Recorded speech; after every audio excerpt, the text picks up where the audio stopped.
Hello friends, welcome back to my channel. అందరూ ఎలా ఉన్నారు? అందరూ బాగున్నారా? నేనైతే చాలా బాగున్నాను. మీ అందరూ కూడా బాగుండాలని కోరుకుంటున్నానండి. ఈరోజైతే నేను ఇంకొక టేస్టీ రెసిపీతో మీ ముందుకు వచ్చేసాను. ఇది వంకాయ పచ్చిపులుసు అండి. వంకాయ పచ్చిపులుసుతో ఒకసారి ఇలా కాల్చుకొని వంకాయని పచ్చిపులుసు చేసుకొని చూడండి. చాలా చాలా టేస్టీగా ఉంటుంది. పచ్చిపులుసు అంటేనే తెలంగాణ స్పెషల్ కదా. ఒకసారి ఇలా వంకాయతో కలుపుకొని చూడండి. చాలా చాలా టేస్టీగా ఉంటుంది పచ్చిపులుసు అయితే. చూసారు కదా, మంచి స్ట్రక్చర్తో చక్కగా చిక్కగా ఎంత మంచిగా వచ్చిందో. ఈ పచ్చిపులుసు అయితే మనకి తెలంగాణలోను రెండు తెలుగు రాష్ట్రాల్లో కూడా చాలా చాలా స్పెషల్ కదా. అంతేకాకుండా కర్ణాటకలో కూడా ఇది చాలా స్పెషల్ అండి. చాలా ఇష్టంగా తింటారు అక్కడ కూడా.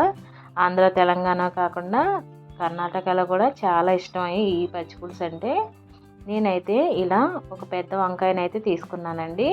మీకు కావాలంటే తెల్ల వంకాయలు ఉంటాయి కదా, అవి కూడా యూస్ చేసుకోవచ్చు. గుత్తి వంకాయలు అవి కూడా చాలా టేస్టీగా ఉంటాయండి పచ్చిపులుసుకి. నేనైతే ఇప్పుడు ఈ వంకాయ శుభ్రంగా క్లీన్ చేసుకున్న తర్వాత ఇలా మధ్యలో ఒక 3 ఘాట్లా పెట్టుకున్నాను. చాకుతో ఘాట్లు పెట్టుకొని ఇలా పైన అయితే ఆయిల్ అప్లై చేసుకుంటున్నానండి. మొత్తం ఇలా పైన ఆయిల్ అప్లై చేసుకుంటే మనకి ఈ వంకాయ కూడా తొందరగా కుక్ అయిపోతుంది. అంతేకాకుండా పైన లోపల మనకి కండర రాకుండా ఉంటుందండి ఇలా పైన ఆయిల్ అప్లై చేసుకోవడం వల్ల. ఇప్పుడు నేను ఆ ఘాట్లు మధ్యలో ఇలా వెల్లుల్లిపాయను ఇంకా పచ్చిమిర్చి కూడా పెట్టుకుందామని చెప్పి ఇలా ఘాట్లు అయితే పెట్టుకున్నాను. వెల్లుల్లిపాయను పచ్చిమిర్చి పోపులో వేసుకోవచ్చు, కానీ ఇలా లోపల పెట్టుకొని మనకి గ్యాస్ మీద కాల్చుకుంటాం కదా, అప్పుడు మనకి మంచి ఫ్లేవర్ వస్తుంది. ఆ పచ్చిమిర్చిను వెల్లుల్లి ఫ్లేవర్ కూడా లోపల వంకాయకి కూడా ఈ ఫ్లేవర్స్ అన్నీ చక్కగా పడతాయని నేనైతే ఇలా పెట్టుకుంటున్నానండి. ఇలా పెట్టుకుంటే కనుక మనకి లోపల కూడా వెళ్తుంది మొత్తం ఆ వెల్లుల్లి ఫ్లేవర్ అంతా. మొత్తం ఇలా 3 ఘాట్లు పెట్టుకున్నాను కదా, ఆ 3 ఘాట్లో కూడా నేను ఇలా ఫిల్ చేసుకొని ఒకసారి ఆ పచ్చిమిర్చి వెల్లుల్లిపాయ మీద కూడా ఆయిల్ అయితే అప్లై చేస్తున్నాను. తర్వాత ఇలా ఒక గ్రిల్ స్టాండ్ తీసుకొని ఇలా ఆన్ చేసుకున్నానండి. గ్యాస్ అయితే లో ఫ్లేమ్లోనే పెట్టుకొని చక్కగా కాల్చుకోవాలి. లో ఫ్లేమ్లోనే పెట్టుకొని కాల్చుకుంటేనే ఈవెన్గా లోపల వరకు చక్కగా కుక్ అవుతుంది. వంకాయ పైన నల్లగా కలర్ మారే వరకు మొత్తం అంతా కూడా ఇలా ఈవెన్గా కుక్ చేసుకోవాలి. మొత్తం అంతా కూడా ఈ మీడియం టు లో ఫ్లేమ్లోనే చేసుకోవాలండి. ఇలా అన్ని పక్కలకు కూడా ఇలా దగ్గరుండి చక్కగా తిప్పుకుంటూ మొత్తం వంకాయనైతే కాల్చుకోవాలి నల్లగా కొంచెం మాడే వరకు. గ్యాస్ ఫుల్లో పెట్టారంటే పైన కలర్ వచ్చేస్తుంది, లోపలేమో వంకాయ ఉడకదు. అందుకని ఖచ్చితంగా ఇలా లో ఫ్లేమ్లోనే పెట్టుకొని ఉడికించుకోండి. ఒక లెమన్ సైజ్ అయితే చింతపండు ఇలా కడుక్కొని ఒక బౌల్లో వేసుకొని నానబెట్టుకున్నాను. చింతపండు గుజ్జు నానబెట్టుకొని గుజ్జు తీసి పక్కన పెట్టేసుకోవాలండి. తర్వాత ఇలా మొత్తం కూడా ఈవెన్గా కాల్చుకున్న తర్వాత కింద పైన కూడా మొత్తం కూడా కాల్చుకోవాలి వంకాయని ఇలాగే. ఇప్పుడు కాడ దగ్గర కూడా ఇటువైపు తిప్పుకొని ఇక్కడ కూడా కాల్చుకుంటున్నానండి. కాడ కూడా పచ్చి పచ్చిగా ఉంది కదా, అలా మొత్తం కూడా ఆ పచ్చితనం పోయే వరకు ఇలా కాల్చుకొని ఒక ప్లేట్లోకి అయితే తీసేసుకుంటున్నాను.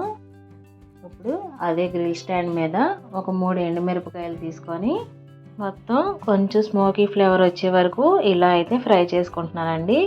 ఎండుమిరపకాయలు డైరెక్ట్గా వేసుకునే బదులు ఇలా గ్రిల్ స్టాండ్ మీద ఇలా ఫ్రై చేసుకొని వేసుకుంటే మనకి స్మోకీ ఫ్లేవర్తో చాలా టేస్టీగా ఉంటుంది పచ్చిపులుసు. ఇప్పుడు ఈ వంకాయ మీద కొంచెం వాటర్ అయితే జల్లుకొని చల్లీలు పోసుకొని ఇలా పీల్ చేసేసుకోండి. కొంచెం వేడిగా ఉన్నప్పుడే చేసుకుంటే తొందరగా వచ్చేస్తుంది. నేను వేడి మీదే ఇలా మొత్తం అంతా పైన మాడిపోయిందంతా కూడా తీసేసుకుంటున్నానండి. చూసారు కదా, చాలా ఈజీగా వచ్చేసింది. కొంచెం వాటర్ అయితే జల్లుకొని తీసుకోండి. అలాగే అసలు వేడి పట్టలేని వాళ్ళైతే కొంచెం చల్లారేక నిదానంగా అయితే తీసుకోండి. ఇలా వేడి మీద అయితే చాలా కాలుతుందండి, అందుకని జాగ్రత్తగా అయితే తీసుకోండి ఇలా స్లోగా. తర్వాత ఇలా వంకాయ మొత్తం నేను ఇలా తీసేసి ఎదురున్న తోడుమ అయితే కట్ చేసి పక్కన పడేసుకున్నాను.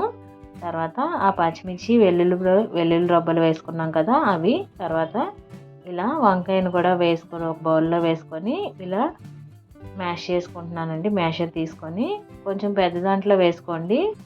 తర్వాత నేను ఇలా ఎండుమిరపకాయలు కూడా వేసుకొని వాటిని కూడా మ్యాష్ చేసుకుంటున్నాను. కొంచెం పెద్ద బౌల్లో తీసుకుంటే కొంచెం మీకు వెడల్పుగా చక్కగా మొత్తం కూడా క్రష్ అవుతుంది.